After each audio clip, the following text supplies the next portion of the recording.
ગુજરાતની જે આ ઘટના છે એની એક આખો અલગ દૃષ્ટિકોણ બતાવો છે. જો વાત કરવી હોય તો કે પોલીસ ભ્રષ્ટ છે, આમ છે તેમ છે, એવી અનેક વાતો આપણે કરી શકીએ છીએ.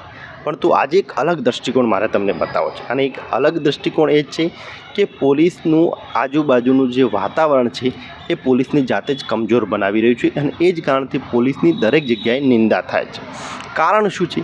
તો તમારે જો કોઈ સગા સંબંધીઓમાં કોઈ તમારો પોલીસ મિત્ર હોય તો એને તમે ક્યારેક નોટિસ કરજો કે કોઈ દિવસે ડ્રાઇવિંગ કરતો હોય યા બાઇક કે ગાડી લઈને જ્યારે કોઈ ડ્રાઇવિંગ કરતો હોય અને તમે જો બાજુમાં બેઠા હોય તો તમે એના ઉપર થોડીક નજર કરજો કે જ્યારે ઓફ ડ્યુટી હોવા છતાં, ઓફ ડ્યુટી ઓન ડ્યુટીની વાત નથી કરતો, ઓફ ડ્યુટી હોવા છતાં જ્યારે કોઈ રસ્તામાં આવી જતું હોય કે વચ્ચે કોઈ આવી જાય, જ્યારે એ વ્યક્તિ ડ્રાઇવિંગ કરતો હોય તો એ એગ્રેસિવ મોડમાં આવી જતો હોય છે કે આમ ખસ ને આમ ખસ.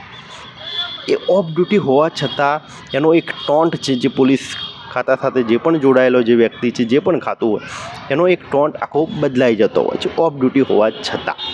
એટલે ઓન ડ્યુટીની વાત તો આખી અલગ જ છે, પણ ઓફ ડ્યુટી હોવા છતાં જ્યારે એનો ટોન્ટ બદલાતો હોય તો એ સ્પષ્ટ જોવા મળતું હોય છે કે પોલીસનું બિહેવિયર એ એના રોજિંદા જીવન પ્રમાણે આખું અલગ હોય છે. અને એ જ કારણથી જોકે પોલીસનું એ બિહેવિયર પાછળ એનું આજુબાજુનું વાતાવરણ એ છે કેમ કે પોલીસનું એક લોકોમાં હજી સુધી ડર છે. પોલીસ સામે કોઈ સવાલ નથી કરી શકતું અને જો કરે તો એના સામે પોલીસ ચૂપ પણ નથી રહી શકતી. એટલે આવી ઘટનાઓ બને છે. એના પાછળનું કારણ એ છે કે પોલીસ સાથે જ્યારે કોઈ તુંકારા ભર્યું જ્યારે વાત કરે છે, તુંકારા સાથે જો કોઈ વાત કરે છે તો પોલીસ એને સહન નથી કરી શકતી કેમ કે એનું આજુબાજુનું વાતાવરણ જ એ રીતે એનું બની ગયું છે.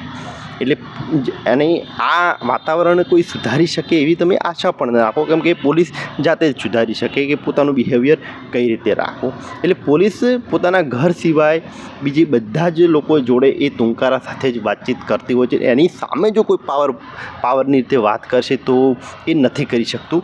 અપવાદમાં એક નેતાઓ આવે છે કે નેતાઓ એમની ગાળો પણ આપશે તો પણ પોલીસ નથી બોલી શકતી. એટલે આ રીતની ગુજરાતમાં જે ઘટનાઓ થઈ રહી છે, અનેક જગ્યાએ તમે જે પણ આવી ઘટનાઓ થઈ રહી છે એના પાછળનું કારણ છે કે પોલીસની આજુબાજુનું જે વાતાવરણ છે કે જે પોલીસની જાતે જ કમજોર બનાવી રહ્યું છે. એ જ કારણથી પોલીસની દરેક જગ્યાએ નિંદા થતી હોય છે. સવારથી લઈને સાંજ સુધી પોલીસને દરેક લોકો સાથે પાવરમાં જ વાત કરવાની હોય છે, એ પછી ગુનેગારો હોય કે આમ લોકો હોય. અને એ જ કારણથી પોલીસ જે પ્રેમાળ ભાવ જે ઊભો થવો જોઈએ કે પ્રેમથી વાતચીત કરવી જોઈએ એ લગભગ બહુ રેર કેસમાં જોવા મળતું હોય છે. અને પોલીસ જોકે પાવર રાખવો એ સારી વાત છે, પણ દરેક જગ્યાએ અમુક બાબતો ઉપર ક્યાંક ધ્યાન દોરવાની પોલીસ કર્મીઓને પણ જરૂર છે કે કઈ રીતે અમુક સહેલાઈથી પણ અમુક નિર્ણય લઈ શકાતા હોય છે. એટલે ક્યાંક આ જે ઘટના ગુજરાતમાં જે બની છે એમાં પણ એ જ છે કે એ મહિલાએ થોડુંક એ રીતનું ટોન્ટ પોલીસની સામે એ રીતનું જ્યારે ટોન્ટ વાપરીએ તો પોલીસ સહન નથી કરી શકતી. એ સહન કરવું એ પણ એક મોટી વાત હોય છે. એટલે આ ઘટનાનું એક અલગ જે દૃષ્ટિકોણ છે એ આ રહ્યો છે.